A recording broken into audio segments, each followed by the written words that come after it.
ভারতের মাটিতেও আমাদের মুসলমানদের উপর অত্যাচার হয়েছে।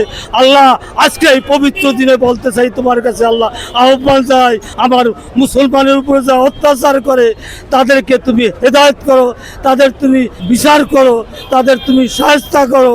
আমার মুসলমান ভাইদেরকে দীর্ঘদিন যাবৎ এই ভারতের মাটিতেও আমাদের মুসলমানদের উপর অত্যাচার হয়েছে।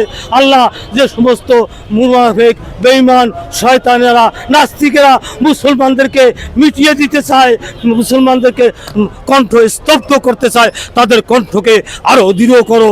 অন্য বৎসরের তুলনায় আমরা বাংলাদেশে অনেক সুন্দর হয়েছে, সবাই মহব্বতের সাথে করছে। তবে আমি নিজে কোরবান দিছি হলো হারজেগোভিনা আফগানিস্তান, যেখানে আমার মুসলমান ভাইরা এক টুকরা মাংস পায় না, অসহায়ত্বে এক বেলা খাওয়ার পায় না। আমি এই বছর কোরবান দিছি, সেই আমার মুসলমান নিপীড়িত মানুষের পাশে দাঁড়িয়েছি এবং আমি সহ আরও অসংখ্য লোকে দাঁড়িয়েছে।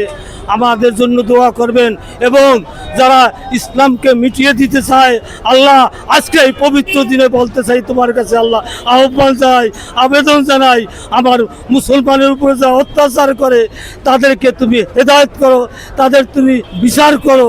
আল্লাহ তুমি আমার মুসলমান ভাইদের পাশে দাও। আর ওই শয়তান মুনাফিক ট্রাম শয়তানেরা যারা যারা আমার মুসলমানদের উপর আঘাত করতেছে, আমার ইরানের ভাইদের উপরে আঘাত করতেছে, ইরানের মানুষকে আরো শক্তিশালী দাও, ফিলিস্তিনি মানুষের শক্তি দাও।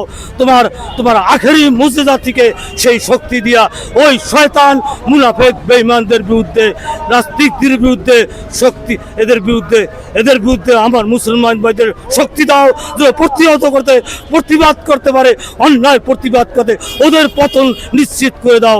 আল্লাহ তোমার কাছে আজকে এই পবিত্র ঈদের উপলক্ষে আমার তোমার কাছে আমাদের দেশবাসীর পক্ষ থেকে, মুসলমান ভাইদের পক্ষ থেকে তোমার কাছে আবেদন জানাই, আমাদেরকে শক্তি দাও।